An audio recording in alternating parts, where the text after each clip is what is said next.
Chapter 4. Sheriff Hanson scanned the sky, but no vultures were in sight.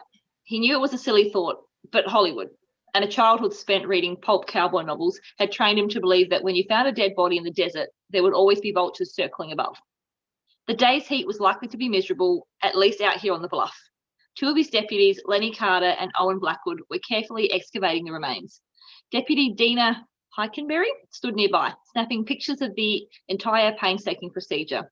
All of them were already sweating profusely in the early sun, wide rings of moisture spreading under their arms and wet patches coursing down their backs like underground streams. Hanson was vigilant, patrolling the area, alert for any clues to the corpse's origin. The department's dog, a bright-eyed 9-year-old German shepherd named Nana, was snuffling around the location as well. She wasn't spry enough to be an attack dog, but she certainly had a nose for trouble. So far, either the dog nor Hanson had turned up any significant information. Although there was a barely used highway turn-off nearby, which probably had been used by whoever dumped the body, time and the inexorable action of the desert elements had long ago erased any trace of either tire tracks or footprints. Even the boot prints of the two young men who had reported finding the body were barely visible. The sheriff mentally reviewed his notes on the affair. That morning, Monk Pyle and Steve Case, two off-duty security guards from Medichem Pharmaceutical, had been hunting rabbits out in the scrub, where they'd found what appeared to be the remains of a human body. They tried to call in the discovery on their truck's CB radio, but for some unexplained reason, reception was poor in this area.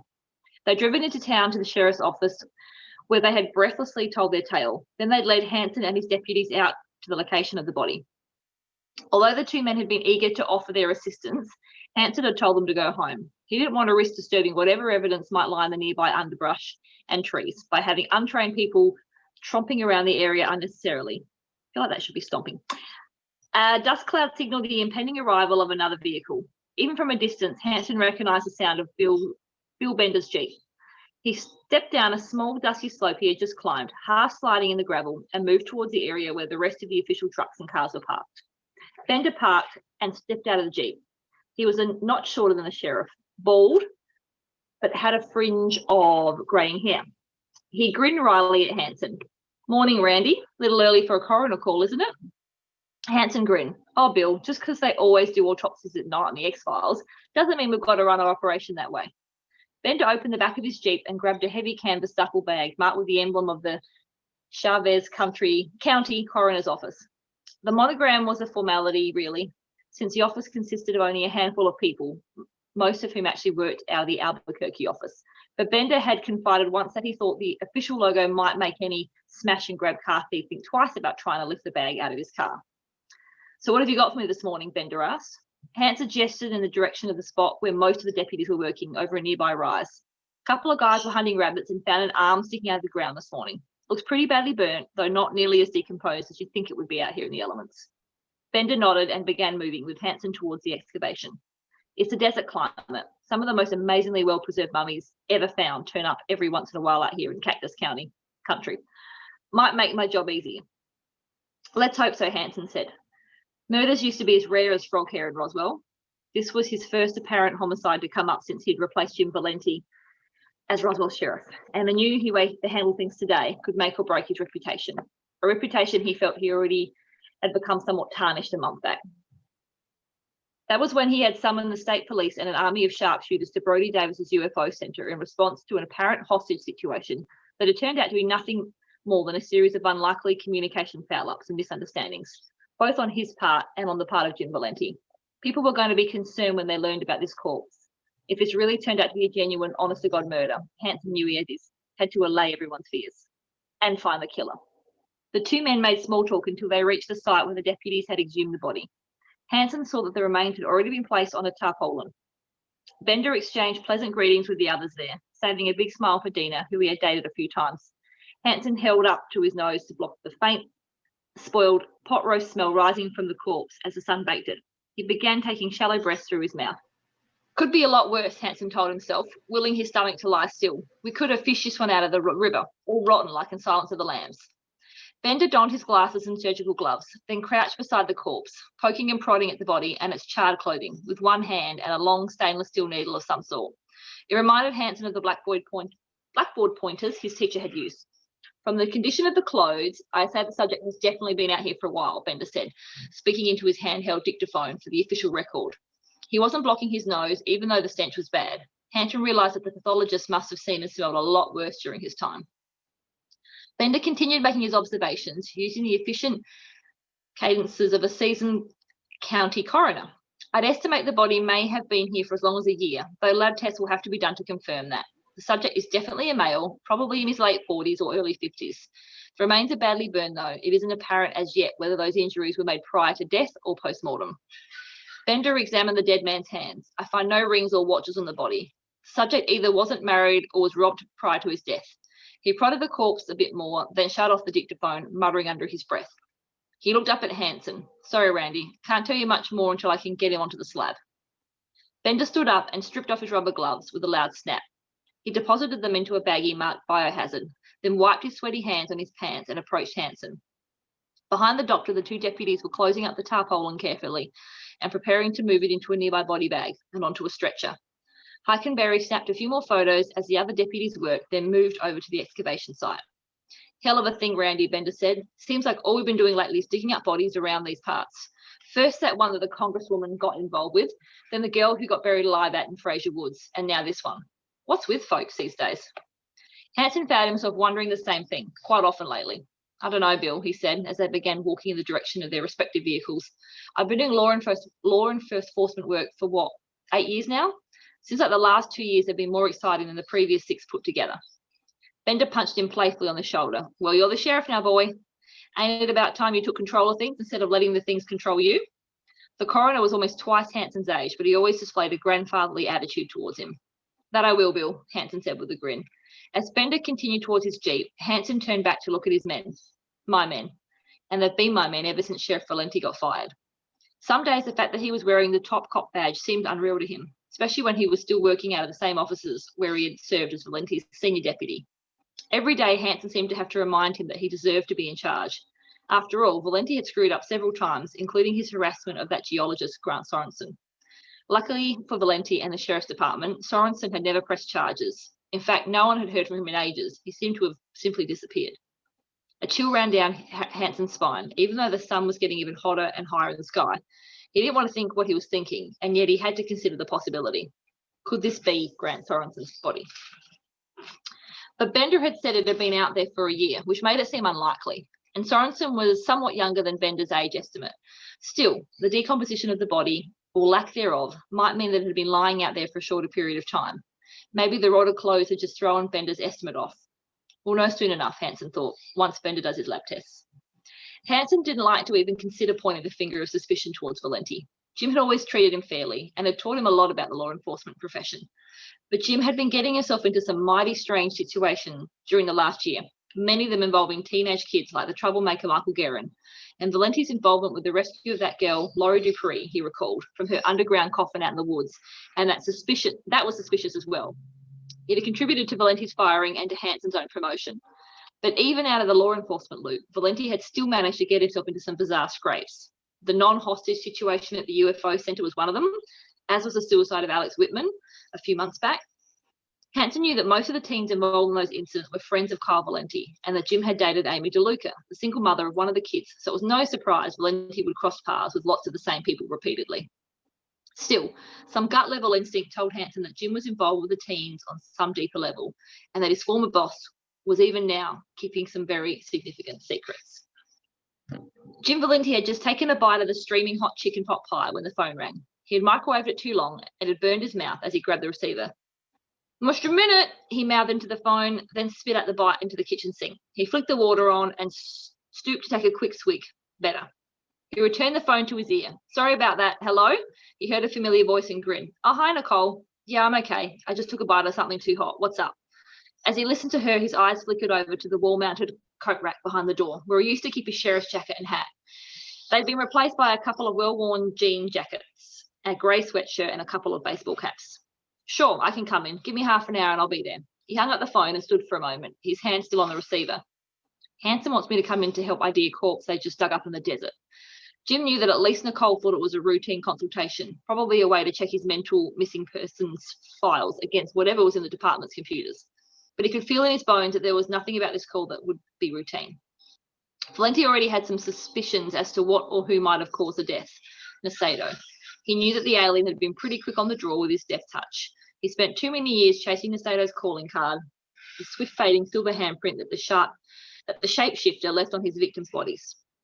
Too long looking for proof that Valenti and his father had not been searching in vain to verify the existence of the aliens who move freely among humans. And he had been vindicated, as had his father. Not only did Valenti know that aliens had come to Roswell in the past, he also knew who and where they were in the present. He even had become their protector, a role which he had grown comfortable with, but which ultimately had cost him his job. Nasedo had left more than a few corpses in his wake during the time when Max was taken by the military for study. Could the body in the desert be just another nameless man in black that Nasedo had erased from existence? Ignoring the pot pie now cooling on the kitchen counter, Valenti grabbed the phone and dialed a number that he had committed to memory. It rang 3 times, then a voicemail message came on. Max, this is Valenti. I'm headed into the sheriff's office to consult on a case. They just found a body buried in the desert, and I have a feeling that Nasedo may have been involved somehow. I just wanted to give you the heads up in case, well, you know, if anything happens. He hung up the phone. Not the most articulate of phone messages, but it'll have to do. After all, it's not as though I have any conclusive evidence right now, but it's always best to be prepared. As he stepped towards the door, Jim Valenti decided that he did know one thing for certain. Whenever a dead body was unearthed in Roswell, trouble always was soon to follow. The only question that remained was whether it would be human trouble or alien trouble. Okay, chapter 5. Everybody ready? Isabel Evans was bored. Not that she had expected today to be more exciting than any other day she'd spent helping out at her father's law office, but she found herself wishing desperately that something would happen to break up the repetition of photocopying and filing. Anything at all. Mikio, her father's regular secretary, was out sick and probably wouldn't be back for the rest of the week. Isabel suspected that morning sickness was what was keeping her home. The frail woman hadn't mentioned it, but Isabel knew that she and her husband had been trying to have a baby for months now. Isabel had thought of dream-walking Mikio one evening to find out for sure, but she had never used her powers on a pregnant woman before, and she wasn't sure what the result would be.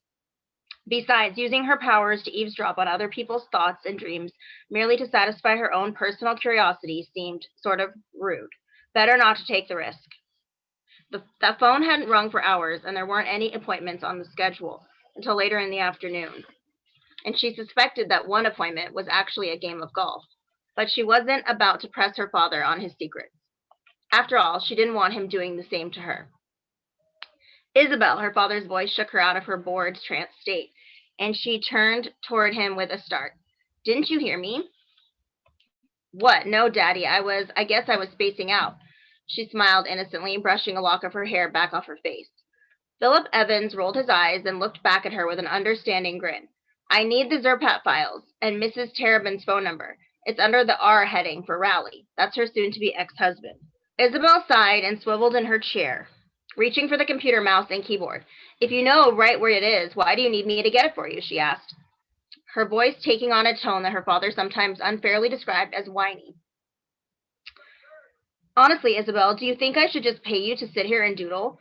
Her father stepped over next to the desk, pointing at a yellow legal pad that sat on top of it. Isabel glanced at it quickly, then blanched. She could almost feel the blood running out of her face. She had been doodling, lost in thought. The designs she had sketched on the legal pad were alien symbols, pieces of the otherworldly cryptography she had seen in her dreams, in the desert, in the granolith, and in the alien instruction book that Tess had forced Alex Whitman to translate for her last year. Though the moment passed almost instantly, apprehension flooded Isabel as if she had been standing there, gape-jawed for hours. What if her father questioned her about the symbols? What if he found out she was an alien? Would she betray her brother and Michael?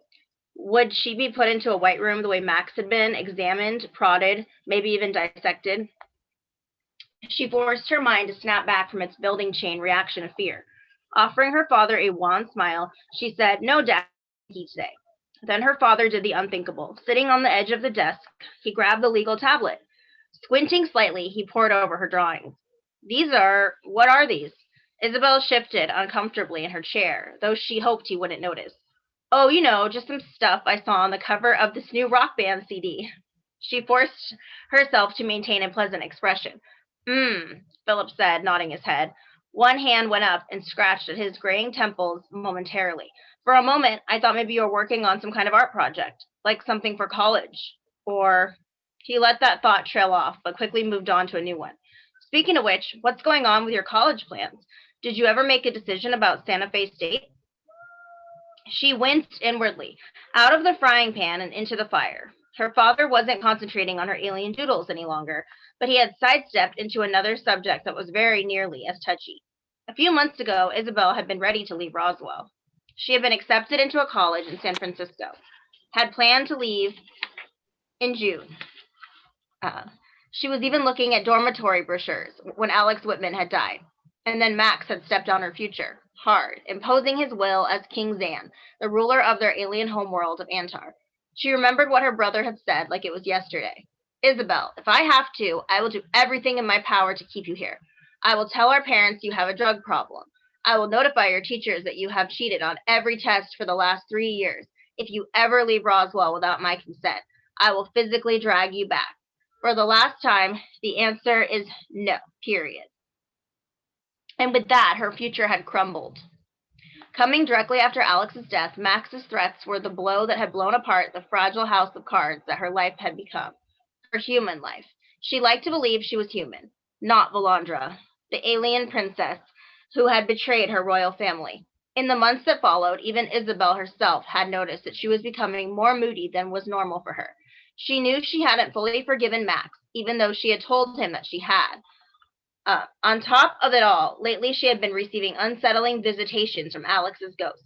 She didn't know if she was experiencing an actual haunting or some psychological manifestation of the responsibility that she felt for Alex's death, even though it had been caused by Tess. But she found that the spectral talks had an upside. They seemed to help her work through moments of crisis. Of course, Alex's ghost was nowhere to be found during this moment of crisis. Isabel squirmed again and offered her father another too perky smile. I don't think Santa Fe State is for me, Daddy. I think I'm going to enroll in Eastern New Mexico University here in town. But that's only a 2-year college, Philip said, an edge of concern in his voice. I know, but if I want to, I can easily transfer to the parent college in Portales to complete my 4-year degree. She leaned forward, putting her hand on top of his. She grabbed the legal pad with the other. Don't worry, she said. I'm not going to live with you and Mom forever. I'm going to have my own life soon enough. Philip patted her hand and stood up. She could sense the relief he felt and knew that she'd chosen the right answer. All right, honey. It's not that we want you out of the house. It's just that we want to be sure you make the best decisions about what to do with your life. He moved back toward his office door, then turned to face her again. I'll still need those files, though, and Mrs. Terrebonne's phone number. She gave him a mock military salute. Yes, sir. Coming right up. As soon as he entered the office, she wiped her hand across the top of the legal pad, her alien powers breaking down the molecular structure of the ink and even smoothing out the indentations left by her pen. Within moments, the pad was clean, as if she had never drawn on the top sheet at all. She set it down on the edge of the desk and turned back to the computer. A minute later, she had found the phone number her father needed, printed it out, then crossed over to the file cabinets to pull the hard copy of the Zerpit files. As she grabbed them, she heard a faint sound behind her, causing the fine hairs on the back of her neck to stand up. She turned, her body tense. But her anxiety quickly drained away when she saw who had entered the room. Jesse, the cute young lawyer, Jesse Ramirez, had recently begun working at her father's firm. He smiled at her, his teeth gleaming white. Gesturing toward the lone iris in the vase he had just placed on her desk, he said, Hi, Isabel. I brought you a little something. It's beautiful, she grinned, but restrained herself from hugging him, not with her father in the office. I love irises. Well, I thought a rose might be a bit much. He gestured toward the door to her father's office. Is my boss in? He is indeed, Isabel said, nodding pertly. Hugging the files to her chest, she stepped around her desk, making sure to brush her arm ever so slightly across Jesse's chest as she headed to Dad's office. Noticing that he hesitated a bit, blushing red up to his ears, she barely restrained herself from grinning. Daddy, Mr. Ramirez is back, said after stepping to her father's office, with Jesse following behind her, and here are your files. Philip looked up from the paperwork strewn across his desk and took the files that Isabel offered him. Jesse, how did it go this morning? You look a bit out of breath. Jesse shot Isabel a quick look as she walked back to the door. She had to bite her tongue to keep from laughing. It's pretty hot out today, Jesse said. She sat back down behind her desk and picked up the iris, sniffing it. The scent was subtle, but she loved the blend of colors in the flower. It was sweet of Jesse to bring it to her. She was really beginning to like him. He'd come to town to visit his mother after his graduation from Harvard Law School, and then had decided to stay. Her father had snapped him up quickly, and Isabel had been just as quick on the uptake. She had met him on July 5th, his birthday, coincidentally, during the 54th annual Roswell UFO Festival. They'd only had a few real dates so far, all kept discreetly concealed from her parents, of course. But Isabel already sensed a real chemistry developing between them. She loved his sly, almost deadpan sense of humor and how he always treated her with respect. At times, it almost felt like an old 1950s TV courtship. He hadn't done anything to rush their relationship, allowing it to blossom and grow on its own. Jesse Ramirez is a keeper. She wasn't certain she'd be the one keeping him or if they would eventually drift apart.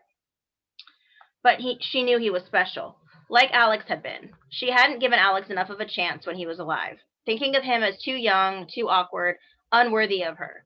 She knew now that her attitude toward him had been unfair snobbery. As the alien part of her life came more and more into the forefront, she felt that the snooty, immature aspects of her personality had begun retreating. Alex had patiently pursued her, undaunted by the initially chilly reception she had given him. Most importantly, Alex had never treated her any differently because of his knowledge of her alien origins. His attraction toward her had never been swayed by the countless light years that separated their respective genetic codes. Isabel looked over at the yellow legal pad, its molecules so recently scrambled by her alien powers. Biting her lip, she glanced toward the office door. What would happen if I told Jesse the truth? Would he accept me, or would he run away in fear? As long as she didn't know the answer to those questions, Isabel was afraid she might not be able to let him get too close. Okay. And I like those mentions, too, about Jesse. It's interesting. Yeah, Jesse and Alex, like, it seems a lot more, not as rushed as it was on the show. Now I'm like, okay, now that I have the backstory, I'm not, like, taken by surprise. Like, oh, here's you got Jesse. Yeah. So, and I like the mentions of Alex, too. So it's not like he was forgotten about, you know, like, she still appreciated what she had with him. All right, chapter 6. Max resisted the urge to go back into the crash town. He had already been there twice today. First to see Liz earlier this morning, then just a short time ago to let the others in on his plan. Michael had been antsy about the possibility that the diaries might get lost, but Max assured him that they were as safe as anything else in the apartment, and possibly safer. Ever since Tess had retrieved the Granulus instruction book from inside the library wall, Max had been experimenting with his powers, trying to do something similar. The closest he had come so far was to use his molecular powers to open a hole inside a wall that was already hollow, place something inside the hollow area, and then restore the wall's molecular structure to its original form. Though he hadn't yet perfected the trick, he was already confident he could use it to hide important items without detection. Max thought that Michael's only worry should be whether there were mice living in his apartment walls that might blunder into harm's way. Leaning against the street side wall of the UFO Center, Max sipped his cherry cola and winced. He wished he had remembered to add some Tabasco sauce to it before he left, to cut the sickly sweet flavor with something pungently spicy. For some reason, the taste wasn't quite the same if he used his powers to change it. Better to do it the old-fashioned way.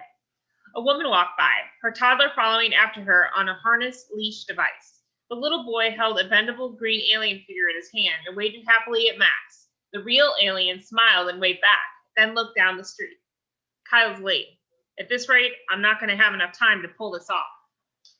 But a moment later, Max saw Kyle Valenti crossing the street, half-trotting as he looked first in one direction, then the other. Max didn't consider Kyle a terribly close friend, but they had certainly come a long way in their relationship over the past 2 years. Max had stolen Liz away from Kyle, but had later saved Kyle's life after he'd been shot during a gunfight between Sheriff Valenti and FBI agent Daniel Pierce. Along the way, there had been a lot of twists and turns, and Max knew that Kyle still had feelings for Liz. Still, like his father, Kyle was dependable in the extreme, if not always precisely on time.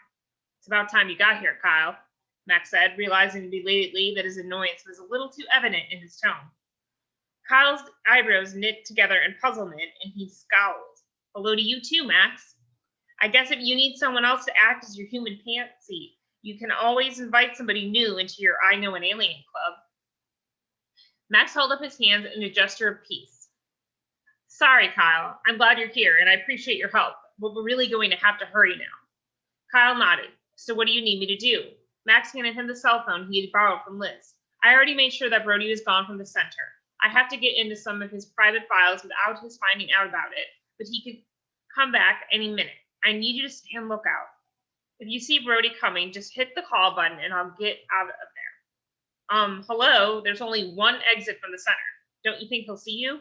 Not if you distract him properly or spot him well before he gets here. Max clicked his own cell phone on and noticed that the message icon was flashing. No time to listen to it now. I'll check it later, he thought. He glanced at his Chevy, which was parked on the UFO center side of the street. Everything was ready. Then he moved toward the door of the center. Okay, I'll do my best. Kyle leaned it back against the car and began scanning up and down the street as small groups of passerbyers went about their business. The air around Max's hand glowed slightly as he held it over the lock of the UFO center door.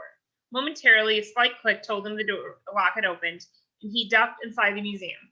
He moved carefully down the steps in the dim greenish light of the museum displays. The center was actually converted from an old fallout shelter, so absolutely no natural light came into the place. Thankfully, the air was only slightly stale, since oxygen pumps ventilated the building. Having worked there part-time for the last 2 years, Max knew the layout of the center quite well. He remembered the first time he had walked into the place. It was shortly after he had revealed the secret to Liz, and he had been at the crash down with her. A woman had forgotten her change, and he followed her to the museum to return it.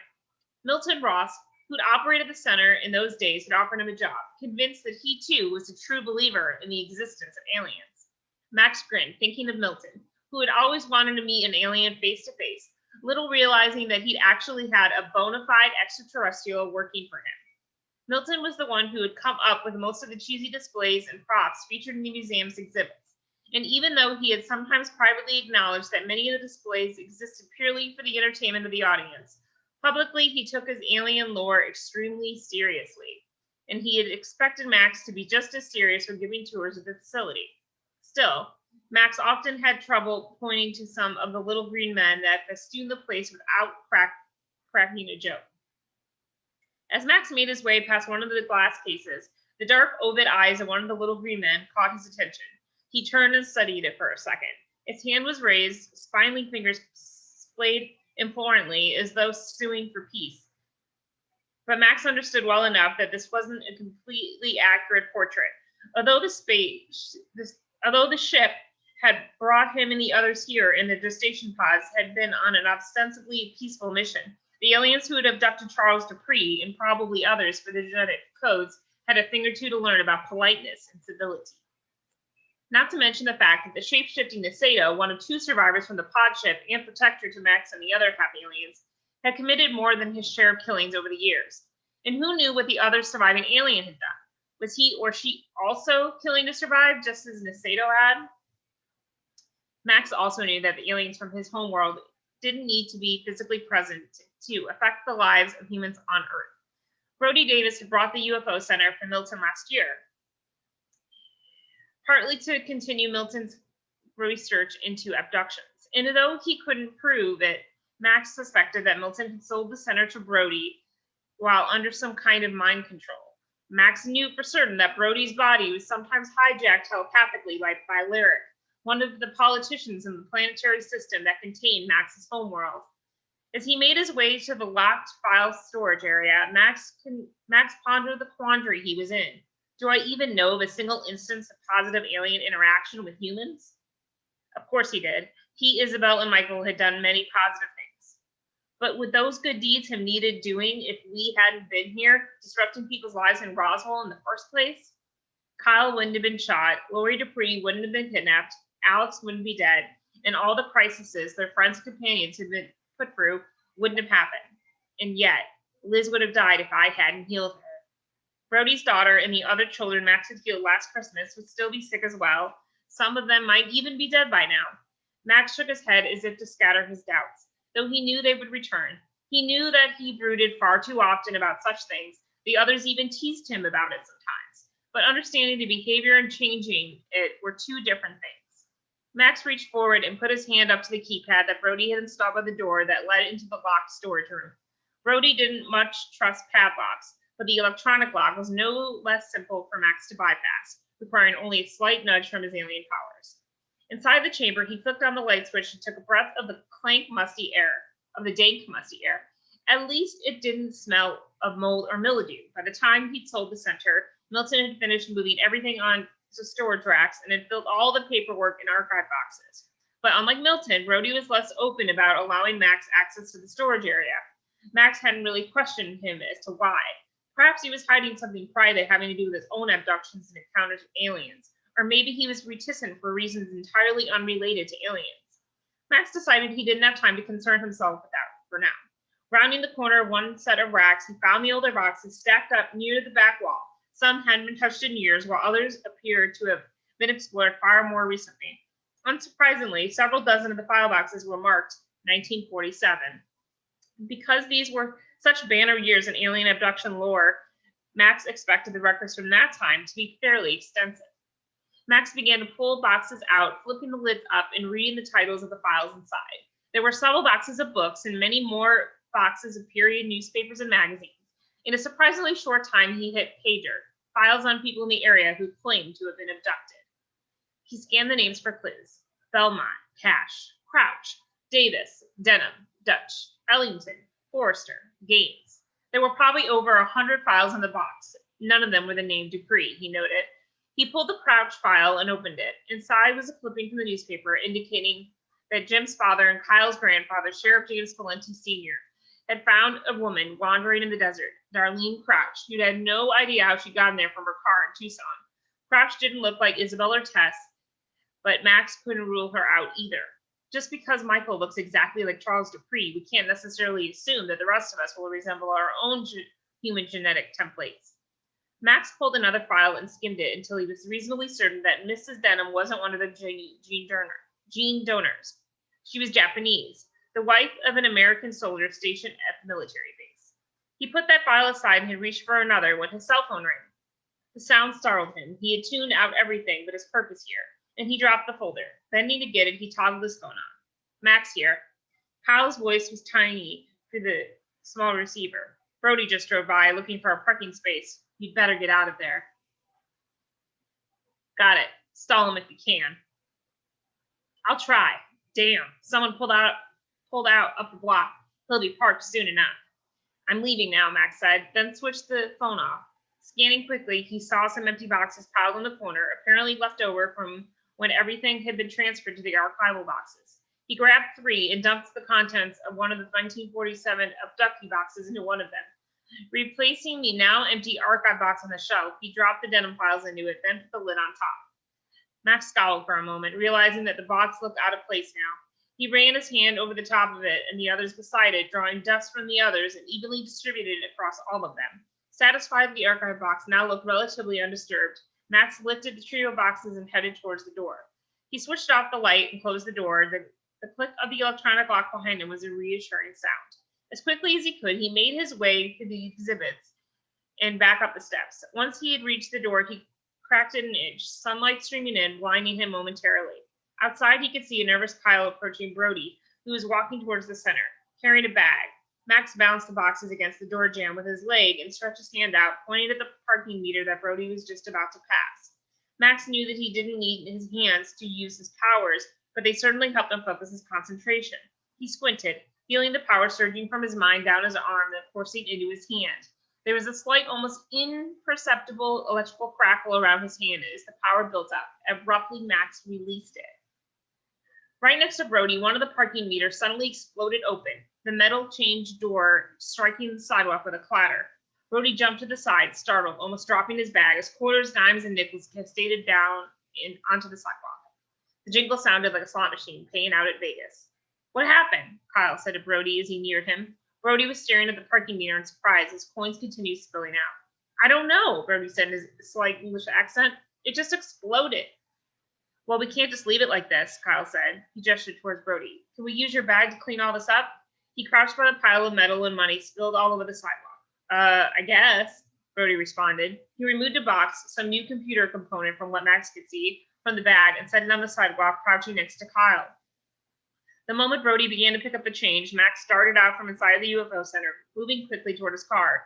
He put the box of the files behind the driver's seat, put one of the two empty ones on top of it. Checking to make sure that Brody's attention was still occupied, Max moved back to the center's door, still carrying one empty box. He opened the door and put a foot inside, then called out to Brody and Kyle. Kyle, Brody, what's up? You guys need any help? Brody looked up in surprise. Max, what are you doing here? I gave you the day off. Max moved toward him, gesturing with the box. I needed some empty boxes to move some stuff. We had a bunch at the center, and I didn't think you'd mind me borrowing some. No, of course not, Brody said, puzzlement still etched on his face. What happened? Max was near them now, and he bent to look at the parking meter. Not a bad monkey-wrenching job, he thought. It just exploded, Kyle said, still picking up points. It must be faulty or something. If you got your cell phone, why don't you call the city services number and report this? Brody asked. Now it was Max's turn to look quizzical. I've got my phone, but not the city number. Just call police non-emergency, Kyle offered. It's 555-6770. Call it often? Brody asked with a smirk. My dad did used to be the sheriff. They do kind of work with the police, you know. As Kyle and Brody finished picking up the change, Max called the number Kyle had given him and reported the broken meter. By the time he had finished, Brody and Kyle were also done, both of them poking at the wreckage of the meter with strange looks on their faces. He'll be by soon. I told him to come pick up the money from you at the museum, Max said, looking at Brody. I've got some plans. If you need me to stick around, I can. He trailed off. Brody waved him off with a bit of a tired smile. Now go on. Just get the door for me, now that I've got a new scanner and a bag of loose change to carry. Max opened the door for Brody and then said, thanks for the boxes. I'll bring them back on my next shift. No hurry, Brody called out as he went down the stairs. Max got into his car while Kyle hopped into the passenger side. Did you get what you needed? Kyle asked. I hope so. At least it's a damn good lead, Max said. As they pulled out of the parking spot, Kyle pointed over the broken meter. Your work, I assume? Yeah, Max said, feeling a bit embarrassed. What, you didn't think I could distract him? Kyle shook his head, grinning. Man, you aliens sure are a distrustful bunch. That's chapter 6.